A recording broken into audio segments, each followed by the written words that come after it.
నమస్తే ప్రజలారా, ఇంతకుముందే నేను ఒక వీడియో చూసిన. ప్రశ్నా రావణ్ యూట్యూబర్ ఎవరైతే ఉన్నారో ప్రశ్నా రావణ్పై జనసేన పవన్ కళ్యాణ్ గారి అనుచరులు, పవన్ కళ్యాణ్ గారి కార్యకర్తలు, పవన్ కళ్యాణ్ గారి కులపొళ్ళు, చంద్రబాబు నాయుడు కార్యకర్తలు, చంద్రబాబు నాయుడు అనుచరులు, వీళ్ళు ఇద్దరు కలిసి ప్రశ్నా రావణ్ని, ఈ అనుచరులు, ఈ రౌడీలు, వీధి గుండాలు ఇద్దరు కలిసి ప్రశ్నా రావణ్ని ఏ విధంగా చంపడానికి ప్రయత్నం చేశారో స్పష్టంగా చూసాం. పిఠాపురంలో పోలీసు వాళ్ళు ఉండగానే పోలీసుల సమక్షంలోనే దాడి చేయడానికి వెళ్ళారు, అక్కడ ఫెయిల్ అయిపోయారు.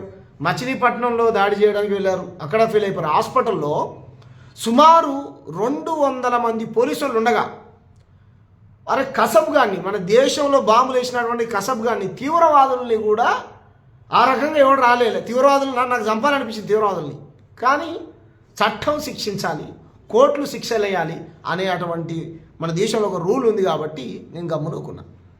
కోపం ఉన్న వాళ్ళందరి మీదకి పోయి చంపాలంటే ఈ రాష్ట్రంలో, ఈ దేశంలో ఎవడు ఉండడు.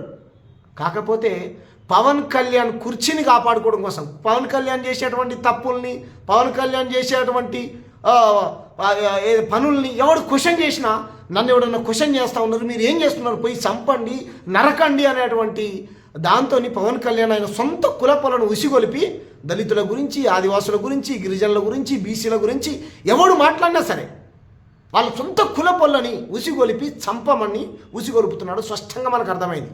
కాబట్టి 2 తెలుగు రాష్ట్రాల్లో ఉన్నటువంటి మేధావులు, ప్రతి కవి, ప్రతి కళాకారుడు, చంద్రబాబు నాయుడు, పవన్ కళ్యాణ్ ఇద్దరు రాజీనామా చేయాలని మనందరం డిమాండ్ చేయాల్సినటువంటి అవసరం ఉంది.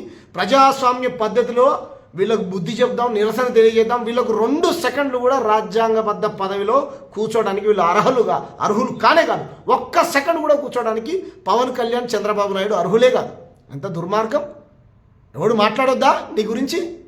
పోలీసు వాళ్ళే సహకరిస్తూ ఉన్నారు దాడులకు, పోలీసు వాళ్ళే స్పష్టంగా కనపడతా ఉంది మనకు. మొత్తం పవన్ కళ్యాణ్కు సంబంధించినటువంటి కులపొలందరినీ పెట్టుకున్నాడు పిఠాపురంలో. పిఠాపురంలో మల్లాం అనేటువంటి గ్రామంలో కుల వివక్ష జరుగుతే నేను అడగొద్దా? నీ రాష్ట్రంలో పోలీస్ స్టేషన్లో గాదే సాయి కృష్ణ అనేటువంటి పిల్లాన్ని చంపితే మాట్లాడొద్దా? రైతులు గోసపడుతుంటే మాట్లాడొద్దా? కార్మికులు గోసపడుతుంటే మాట్లాడొద్దా? ఏం మాట్లాడొద్దు? నీ పరిపాలన నీకేం తెలుసు? నేను ఎత్తి ఒప్పుకోవడం తప్ప నీకేం తెలియదు. చంపమని చెప్తావా? రావణ్ణి నరకమని చెప్తావా? కాబట్టి పోలీసుల మీద కూడా అనుమానాలు ఉన్నాయి. ఆంధ్రప్రదేశ్లో రాష్ట్రపతి పాలన పెట్టాలి. చంద్రబాబు నాయుడు, పవన్ కళ్యాణ్ ఇద్దరు ముఖ్యమంత్రి, ఉప ముఖ్యమంత్రికి 2 నిమిషాలు కూడా రాజ్యాంగబద్ధ పదవిలో కొనసాగడానికే వీళ్ళు హక్కు లేదు, అర్హత అసలు వీళ్ళకు లేనే లేదు. కాబట్టి మీరు తక్షణమే రాజీనామా చేయండి. లేకపోతే కనుక తెలంగాణ ప్రజలారా, ఆంధ్ర ప్రజలారా, పవన్ కళ్యాణ్ ఆంధ్రాలో పుట్టినటువంటి వ్యక్తి, ఆంధ్రాలో డిప్యూటీ సీఎం ఇక్కడ వచ్చి రాజకీయాలు చేస్తూ అంటుండ్రు. మేము కూడా ఆంధ్రాలో వచ్చి నేనేం ముఖ్యమంత్రిని కాను, కానీ రోజు ఆంధ్ర సమస్యలపైన మాట్లాడతాం.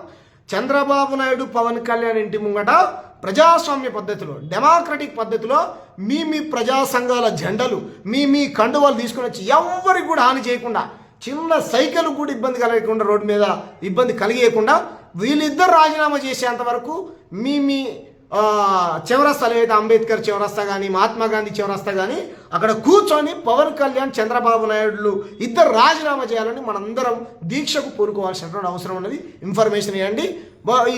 వీళ్ళిద్దరు రాజీనామా చేసేంత వరకు మనందరం పోరాటం చేద్దాం. Thank you. జై భీమ్, జై భారత్.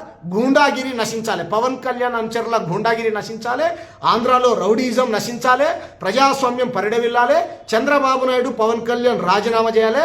పోలీసుల నిర్లక్ష్యం స్పష్టంగా కనపడతా ఉన్నది. కాబట్టి వీటన్నిటికీ నిరసనగా పెద్ద ఎత్తున 2 తెలుగు రాష్ట్రాల ప్రజలు స్పందించాలని మనస్ఫూర్తిగా కోరుకుంటున్నారు. గుండాలారా, మీ బెదిరింపులకు, మీ బ్యాడ్ కామెంట్లకు, మీ తాటాకు చప్పులకు, మీ పిట బెదిరింపులకు ఎవ్వడు భయపడరా. ఎంతమందిని చంపుతారో చంపుకోండి.